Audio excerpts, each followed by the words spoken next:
Hi hello this is Shaila welcome back to vibrant. Game changer సినిమాని దాదాపు 400 కోట్లకు పైగా బడ్జెట్తో నిర్మాత దిల్ రాజు రూపొందించారు.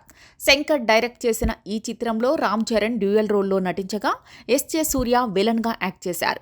కియారా అద్వానీ, అంజలి హీరోయిన్లుగా, బ్రహ్మానందం, శ్రీకాంత్, సముద్రకని, నవీన్ చంద్ర, సునీల్ కీలక పాత్రలో నటించారు.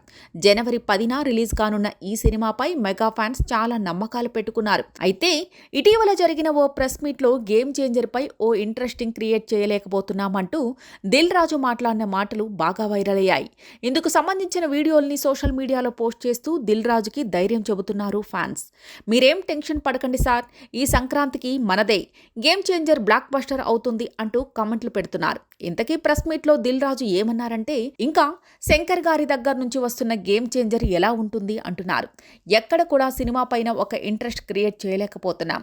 బయట కూడా శంకర్ గారు ఏం చేస్తారండి, ఇప్పుడు ఒక రాజుగారి జడ్జిమెంట్ కూడా ఎలా ఉందో ఈ మధ్య చూస్తున్నాం కదా, ఈ సినిమా ఎలా ఉంటుంది, ఏం వర్కౌట్ అవుతుంది అని రకరకాలుగా మాట్లాడుకుంటున్నారు. మేము వింటూనే ఉన్నాం. కానీ ఒక్కటి మాత్రం చెప్పగలను, ఖచ్చితంగా కంబ్యాక్ ఇస్తాం. ఇది నా కంబ్యాక్ సినిమా అవుతుంది. తెలుగు రాష్ట్రాల్లో ఏ రకంగా తీసుకున్నా విజిల్స్ కొట్టే సీన్లు చాలా ఉంటాయి. ఈ సినిమా చూసి చిరంజీవి గారు ఒక మాట అన్నారు, కమర్షియల్ సినిమాలు అందరం చేస్తాం రాజు, కానీ శంకర్ గారు జెంటిల్మ్యాన్, భారతీయుడు, ఒకే ఒక్కడు, ఇలా ఎన్ని చేసినా కమర్షియల్తో పాటు ఒక మెసేజ్ ఉంటుంది. అలానే నువ్వు తీసిన సినిమాలో కూడా చాలా విలువలు ఉంటాయి. ఇది నువ్వు గర్వపడే చిత్రం అవుతుంది అని చిరంజీవి గారు చెప్పారు.